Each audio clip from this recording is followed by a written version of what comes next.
దేవునికి స్తోత్రం. యేసుక్రీస్తు ప్రభు కృపాసంగ ప్రియ సహోదరి సహోదరులకు మన ప్రభువైన యేసుక్రీస్తు వారి పరిశుద్ధ నామంలో మీ అందరికీ శుభాభివందనాలు తెలియజేస్తా ఉన్నాను. దేవుని బిడ్డలు అందరూ బాగున్నారండి. మరి దేవుడు మనకిచ్చిన చక్కటి తరుణాన్ని బట్టి, దేవుని మహాకృపను బట్టి మరి యొక్క మంగళవారం దినము 6వ తారీఖు ఆగస్టు నెల 2024 సంవత్సరం ఈ ఉదయకాల సమయంలో దేవుడు మనకిచ్చిన చక్కటి సమయాన్ని బట్టి పరిశుద్ధ గ్రంథం నుండి కీర్తన గ్రంథము 61 కీర్తన మొదటి చరణాన్ని చదువుకుని కొద్ది నిమిషాల వాక్యాన్ని ధ్యానించుకుందాం. దేవా, మమ్ము విడనాడి ఉన్నావు, మమ్ము చెదరగొట్టి ఉన్నావు, నీవు కోపపడితివి, మమ్ము మరలా బాగు చేయము. ప్రార్థన. పరిశుద్ధుడా, ప్రేమమైన మా తండ్రి, జీవాధిపతి అయిన మా ప్రభువా, మీ ఘనమైన నామానికి స్తుతులు స్తోత్రాలు వందనాలు చెల్లిస్తున్నాం నాయన. ఇంతవరకు మీ ఆధీనంలో స్వాధీనంలో మమ్మల్ని అందరి నుంచి కాచి కాపాడిన రీతిని బట్టి మహిమ చెల్లిస్తూ ప్రార్థిస్తున్నాం. ఈ వాక్యము ద్వారా మాతో మాట్లాడి మమ్మల్ని బలపరచుమని యేసుక్రీస్తు వారి నామంలో ప్రార్థించి వేడుకుంటున్నాం. ప్రియ పరమ తండ్రి, ఆమెన్. ప్రభునందు ప్రియ దేవుని బిడ్డలారా, పరిశుద్ధ గ్రంథంలో 61 కీర్తన మొదటి చరణంలో భక్తుడైన దావీదు గారు చేస్తున్నటువంటి ప్రార్థన ఏమిటి అని అంటే, దేశం యొక్క విడుదల కొరకు చేస్తున్న ప్రార్థన.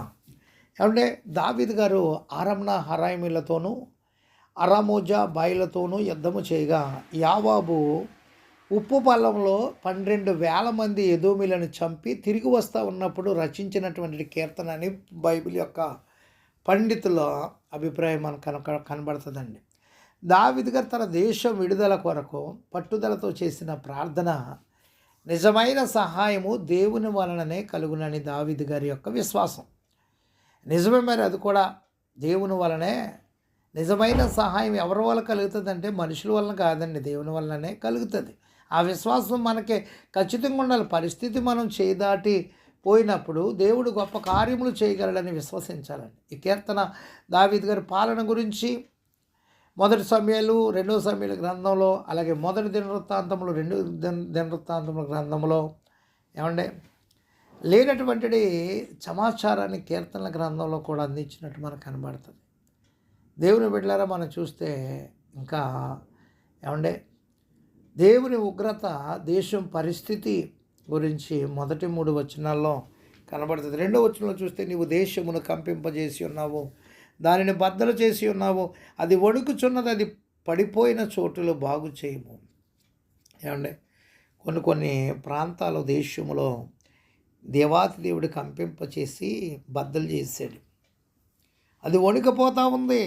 ఏమండి, ఇప్పుడు ఈ దినాల్లో మనం చూస్తే ఏమంటే భారతదేశంలో కేరళ అనే ప్రాంతంలో ఎంతగానో దేవాతి దేవుడు కంపింపజేసినట్టుగా కనబడుతూ ఉంది. బద్దలైపోయిన స్థితిలో, ఏమంటే వణికిపోయిన స్థితిలో ఎన్ని పట్టణాలు 5 జిల్లాలో లేకుండా పోయినాయండి. ఏమంటే వైనాడ్ అనే ప్రాంతంలో చాలా దారుణమైన పరిస్థితి. తల్లిజాడ పిల్లకి లేదు, పిల్లజాడ తల్లికి లేదు. చాలామంది ప్రాణాపాయ స్థితిలో, ఏమంటే ఆహారం లేక, నీళ్లు లేక, గృహాలు లేక, వసతులు లేక ఎంతో బాధపడుతూ ఉన్నారండి. దేవుని బిడ్డలారా, గమనించండి.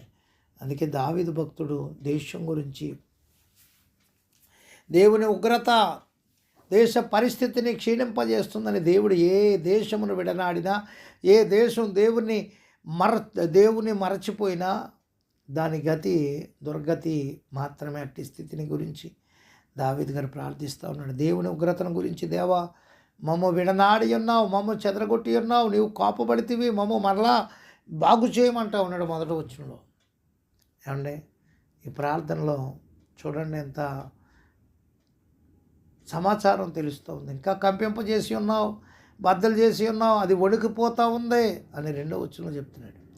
నీ ప్రజలకు నీవు కఠిన కార్యములు చేసితివి, తూలునట్లు చేయు మద్యమును మాకు త్రాగించితివి అంటున్నాడు 3వ వచనంలో. కీర్తనకారుని ఆవేదనలో తన దేశానికి దేవుడు విధించిన శిక్ష అర్థం చేసుకోవచ్చు. దేవుని అంత విశ్వాసం ఉంచి స్థిరంగా కదలని కోటగా ఏమంటే ఉండవలసిన దేశం దేవునికి దూరమై పాపానికి బానిసగుట వలన కనిపిస్తూ ఉంది. ఇక్కడ మద్యమత్తు అన్నది దేవుని ఉగ్రత పాత్ర వలన కలిగిన దట్టి దేశాన్ని బాగు చేయమని దావీదు గారు విజ్ఞాపన ప్రార్థన చేస్తూ ఉన్నాడు. రెండోది మనం గమనించినట్లయితే 60వ కీర్తన 4-12 వచనాల్లో దేవుని వాగ్దానములను జ్ఞాపకం చేసుకుని విడుదల కొరకు చేసిన ప్రార్థన అండి. 4వ వచనం చూద్దాం. సత్యము నిమిత్తం పట్టుటకై నీ యందు భయభక్తులు గల వారికి నీ ఒక ధ్వజము ఇచ్చి ఉన్నావు. సెలా. ఏమంటే ఆయన యందు భయభక్తులు గలవారికి ఒక ధ్వజం ఇచ్చాడైనా.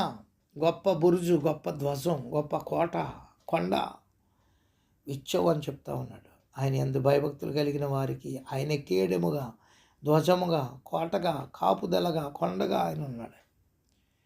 అందుకే 5వ వచనంలో నీ ప్రియులు విమోచింపబడినట్లు నీ కుడి చేత నన్ను రక్షించి నాకు ఉత్తరమేమో.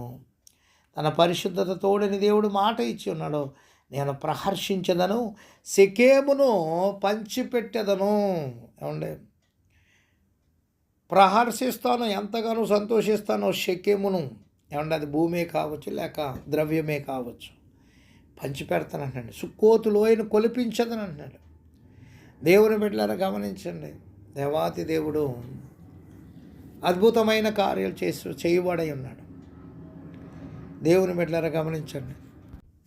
ఇక్కడ తెలియపరుస్తున్నటువంటి మాటల్లో మనం చూస్తే ఇంకా ఏమంటే దేవుని వాగ్దానాలు ఇశ్రాయేలు పక్షముననున్నవే, ఇశ్రాయేలు సరిహద్దులు దాని పట్టణములు నావి అని దేవుడు తెలియజేశాడు. వాటి భవిష్యత్తు గురించి దేవుడు ఎరుగుని. ఇప్పుడు దేవుని పట్టణంలో శత్రువులు పాలగుట చూచి దావీదు గారు దేవుని వాగ్దానాలను ఆయనకు జ్ఞాపకం చేస్తూ ఉన్నాడు. దేవుని వల్లనే విడుదల, విజయము, క్షేమం కలుగునని దావీదు గారి యొక్క నమ్మకం. ఇశ్రాయేలును చుట్టుముట్టిన శత్రు దేశములను గురించి దావీదు గారు ప్రస్తావించాడు. మోయాబు తూర్పున, ఎదోము దక్షిణమున, ఫిలిష్తీయ పశ్చిమమున ఉన్నది. కీర్తన వ్రాయు సమయానికి దావీదు గారు ఉత్తరమున అరాముతో పోరాడుతూ ఉన్నాడు. అట్టి క్లిష్ట పరిస్థితిలో దేవుడు తమను విడనాడి ఉన్నాడని 10వ వచనంలో సేనలతో బయలుదేరుట మాని ఉన్నావు కదా అని 10వ వచనంలో జ్ఞాపకం చేసుకుని దేవుని సహాయం వల్లనే శత్రువుని జయించగలమని మనుషుల బలం పైన దావీదు గారు ఆధారపడక దేవుని రక్షణ హస్తం కొరకు, సైన్యములకు అధిపతి అయిన దేవుని సహాయం కొరకు ప్రార్థన చేస్తాం.